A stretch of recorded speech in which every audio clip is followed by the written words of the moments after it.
రాష్ట్రంలోని వైసీపీ ప్రభుత్వం నూతన మత్స్య విధానం పేరుతో తీసుకొచ్చిన ఆక్వా జోన్ వ్యవస్థ ఆక్వా రైతులకు అప్పటి వరకు అందుతున్న విద్యుత్ సబ్సిడీని దూరం చేసింది.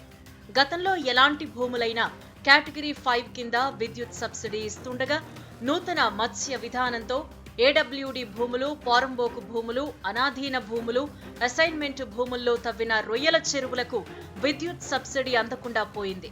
తీర ప్రాంత గ్రామాలను ఆక్వా జోన్లలో చేర్చకపోవడంతో వేలాది ఎకరాల్లో రొయ్యలు, చేపల చెరువులకు సబ్సిడీ లేకుండా పోయింది.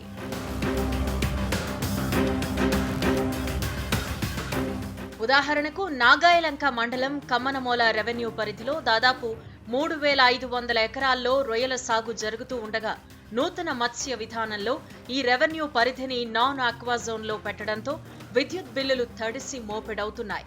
ఏటిమోగ రెవెన్యూ పరిధి ఆక్వా జోన్లో ఉండగా అక్కడ సాగయ్యే చెరువుల్లో అత్యధిక భాగం ఏడబ్ల్యూడి భూములు, అసైన్మెంట్ భూములు కావడంతో ఉన్న 95 విద్యుత్ మీటర్లలో కేవలం 10 మీటర్లకు మాత్రమే విద్యుత్ సబ్సిడీ అందుతోంది. దీనికి తోడు 10 ఎకరాలలో పని నిబంధన పెట్టారు. దీంతో మరికొంతమంది రైతులు సబ్సిడీ పొందలేకపోతున్నారు.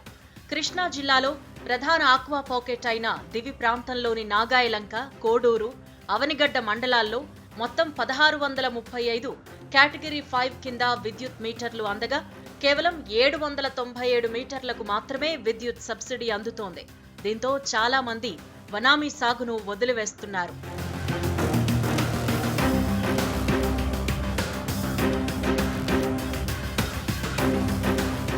కృష్ణా జిల్లా వ్యాప్తంగా 98,000 ఎకరాల్లో ఆక్వా సాగు జరుగుతుండగా మొత్తం 8,031 విద్యుత్ మీటర్లు కేటగిరీ 5 కింద నమోదయ్యాయి.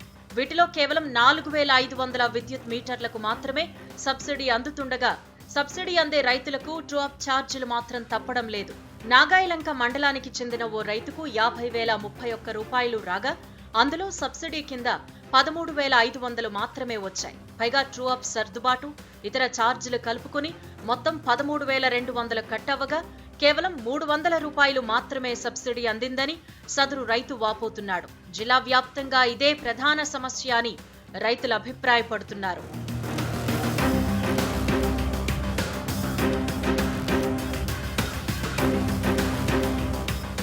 రాష్ట్ర ఆర్థికాభివృద్ధిలో ఆక్వా పరిశ్రమకున్న స్థానాన్ని దృష్టిలో పెట్టుకుని తాము అధికారంలోకి వస్తే గతంలో మాదిరి ఆక్వా చెరువులన్నింటికీ సబ్సిడీపై విద్యుత్ను అందిస్తామని ఇటీవల మచిలీపట్నంలో జరిగిన బహిరంగ సభలో తెలుగుదేశం పార్టీ అధ్యక్షుడు చంద్రబాబు, జనసేన అధ్యక్షుడు పవన్ కళ్యాణ్ ప్రకటించడమే కాక మేనిఫెస్టోలోనూ పొందుపరుస్తామన్నారు.